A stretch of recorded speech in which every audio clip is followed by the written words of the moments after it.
RTV app వార్తల్ని క్షణాల్లో చదివే అవకాశం ఉంటుంది. ఒక న్యూస్ పేపర్, ఒక టెలివిజన్ ఛానల్ మీ చేతుల్లో ఎప్పుడూ ఉంటాయి. ఐక్యత ప్రజా సంఘాల ఐక్య ఆధ్వర్యాన్ని చేస్తున్నటువంటి ధర్నా కార్యక్రమానికి మీ అందరూ కూడా ఈ ప్రభుత్వం చేస్తున్నటువంటి దమనకాండకు, దుర్మార్గాలకు, అన్యాయాలకు, అక్రమాలకు వ్యతిరేకంగా చేస్తున్నటువంటి కార్యక్రమానికి మీ ద్వారా సమాజానికి అందించడానికి వచ్చినటువంటి మీ వ్యక్తులందరూ కూడా మొదట మేము ధన్యవాదాలు తెలియజేస్తున్నాం. మీ అందరూ కూడా తెలుసు, ప్రధానంగా భారతదేశంలో 33% అడవులు ఉండాలి. 33% అడవులు ఉండాలంటేనే మిగిలిన దేశమంతా కూడా సుభిక్షంగా ఉంటుంది. ప్రధానంగా అడవిలో ఉండేటువంటి గిరిజనుల యొక్క సమస్యనే కాదు, ఇది మొత్తం దేశ ప్రజల సమస్య.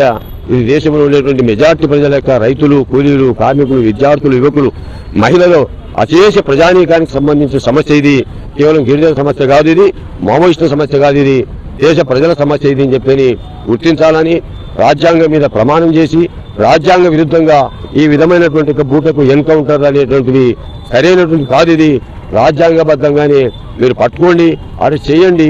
న్యాయ వ్యవస్థ ఉంది శిక్షించడానికి.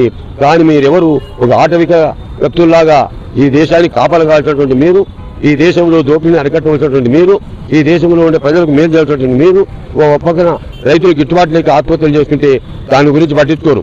కార్మిక హక్కులను కారు రాస్తుంటే కార్మికుల గురించి పట్టించుకోరు.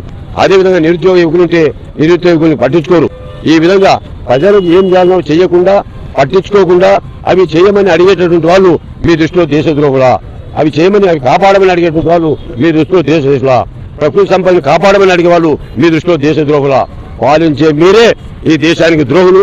మీరు దోపిడీ వర్గాలకు ఊడిగం చేయడం కోసం, వాళ్ళకు ఆస్తులు కప్పచెప్పడం కోసమే ఈ ఆపరేషన్ కాగార్ పేరుతో అడవులను కేవలం పెట్టుబడిదారులకు, దోపిడీదారులకు, కార్పొరేట్ సంస్థలకు కట్టబెట్టడం కోసమే ఈ విధమైనటువంటి కాగారు జరుగుతుందని చెప్పి నేను తెలియజేస్తున్నా. ఇది మీ ద్వారా ప్రజానీకానికి తెలియజేయాలని చెప్పి తెలియజేస్తూ, నా పేరు రామకృష్ణారెడ్డి, ప్రజాస్వామ్య సంఘాల ఐక్యవేదిక కన్వీనర్.